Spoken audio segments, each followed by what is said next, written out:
নমস্কার, welcome you present thing. আমি হলাম মৃণাল রয়। দেখুন, তাহলে কি আরেকবার কোভিড আসছে, আরও কি লকডাউন আসবে? এগুলো সব প্রশ্ন আসছে কয়েকদিন থেকে এশিয়া মহাদেশ থেকে। তার কারণ হচ্ছে রিসেন্টলি যে কোভিড-19-এর নতুন ভেরিয়েন্টের কথা বলা হচ্ছে, JN.1, তার কিন্তু অনেক কেসেস পাওয়া যাচ্ছে। Covid cases SAARC in Singapore is a new variant on the lose. দেখুন, এর জন্যই কিন্তু প্রশ্ন আসছে নিউ ভ্যারিয়েন্ট কতটা ডেঞ্জারাস বা নিউ ভ্যারিয়েন্ট কতটা প্রভাব ফেলবে। দেখুন, যদি আমরা এশিয়া মহাদেশের কথা বলি, এটা হচ্ছে ওয়ার্ল্ড ম্যাপ। এই যে এশিয়া মহাদেশে অনেকগুলো দেশ, তার মধ্যে স্পেশালি যদি সিঙ্গাপুরের কথা বলি, সিঙ্গাপুর বে অফ বেঙ্গলের ঠিক নিচে এটাই হচ্ছে সিঙ্গাপুর। এখানে কিন্তু রিসেন্টলি অনেক কেসেস দেখা যাচ্ছে। What is happening? যদি আমি বর্তমান সিচুয়েশনের কথা বলি, আমি অলরেডি যেটা বললাম, এশিয়া কন্টিনেন্ট জোনে যে সিঙ্গাপুর যে দেশ, সেখানে কিন্তু কেসেস বাড়ছে, সেটা হাই ট্রান্সমিসিবল JN.1 ভেরিয়েন্টের জন্য।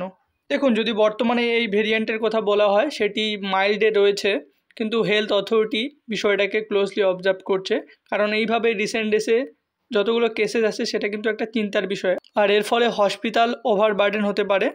তার জন্য আগেই কিন্তু আমাদের পদক্ষেপ নেওয়া উচিত। সে বিষয়ে কিন্তু বর্তমানে এটা রিসেন্ট নিউজে আসছে।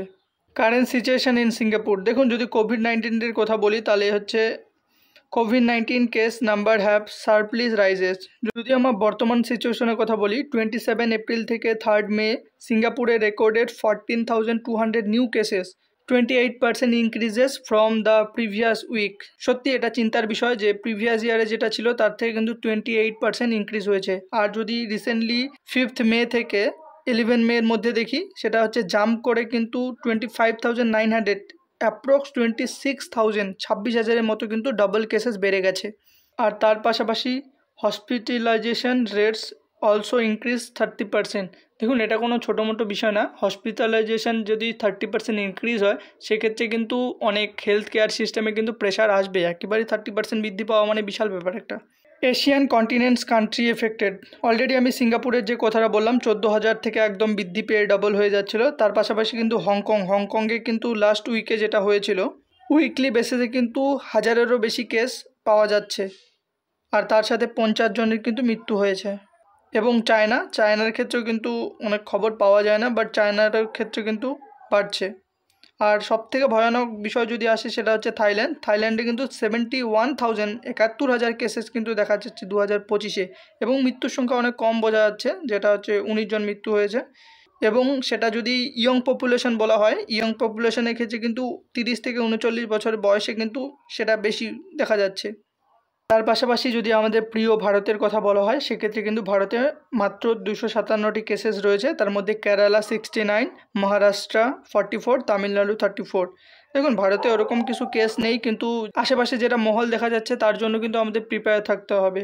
কারণ হচ্ছে বর্তমানে অল কেসেস মাইল্ডই রয়েছে, নো কারেন্ট হসপিটালাইজেশন। আমাদের ভারতবর্ষে এখনও পর্যন্ত হসপিটালাইজেশনের কোনো খবর নেই। হেলথ মিনিস্টার কিন্তু রিভিউ করছে বিষয়গুলো। তার পাশাপাশি ফোকাস করা হচ্ছে জিওমিক সার্ভিলেন্স অ্যান্ড বুস্টার প্রমোশন যাতে নিতে পারে লোকজন, তার জন্য কিন্তু ফোকাস করা হচ্ছে। What is the JN.1 variant? দেখুন, যদি JN.1 ভেরিয়েন্টের কথা বলা হয়, এটা কিছুই না, এটা হচ্ছে একটা সাব ভেরিয়েন্ট। ওমিক্রন যে লাইনের ছিল সেটার একটা সাব ভেরিয়েন্ট। স্পেশালি এটা BA.2.86 পিরোলা 1-2 বছর আগে অনেক বেশি চর্চা হয়েছিল, ওটারই ডিসেন্ডেন্ট এটা আসলে 2023 অগাস্টে ডিটেক্ট করা হয়েছিল।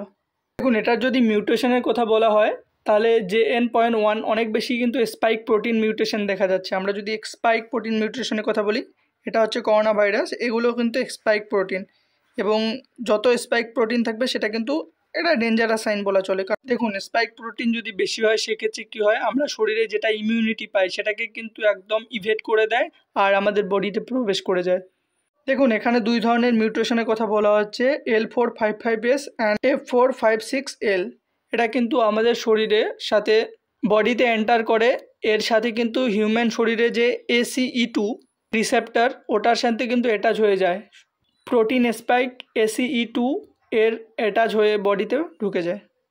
দেখুন, আপাতত কিন্তু ওয়ার্ল্ড হেলথ অর্গানাইজেশন এটাকে ক্ল্যারিফাই করেছে ভ্যারিয়েন্ট অফ ইন্টারেস্ট। আপাতত এটাকে প্যান্ডামিক ঘোষণা করা হয়নি, কিন্তু বর্তমানে যদি পরিস্থিতি আরও বিগড়ে যায় বা পরিস্থিতি যদি উত্তপ্ত হয়ে যায়, সেক্ষেত্রে কিন্তু প্যান্ডামিকের ট্যাগ দিতে পারে। দেখুন, যদি সিমটমের কথা বলা যায় সেরকম পরিবর্তন নেই, সেই ওমিক্রন ভেরিয়েন্টের মতোই কিন্তু সিমটম, জ্বর বা হেডেক বা মাসেল চেস্ট যদি বলা হয় এগুলোই দেখা যাবে। এবং সিমটম যেটা অনসেট, সিমটম কবে থেকে দেখা যাবে, symptom typically begin 2 to 5 days after exposure. যদি কোনো ব্যক্তি ভাইরাসের সংস্পর্শে আসে তারপরে কিন্তু 2 থেকে 5 দিনের মধ্যে কিন্তু সে বুঝতে পারবে যে তার মধ্যে ভাইরাস রয়েছে। দেখুন, আপাতত সেরকম কোনো ব্যাপার নেই, কিন্তু প্রিকশনের মেজারমেন্ট সবারই নেওয়া উচিত। মাস্কিং, হ্যান্ড স্যানিটাইজিং এগুলো করা উচিত স্বাভাবিকভাবে। এবং যদি কারো করোনা ভাইরাস বা এরকম সিমটম দেখা যায় তার জন্য অ্যাডভাইস থাকবে যে 24 আওয়ারের জন্য নিজেকে আইসোলেট করে নেওয়া। বর্তমানে এগুলোই আপডেট পাওয়া যাচ্ছে, পরবর্তীতে যদি কোনো আসে সেগুলো আমি জানাবো। Thanks for watching, stay happy, stay good, may the god watch over you.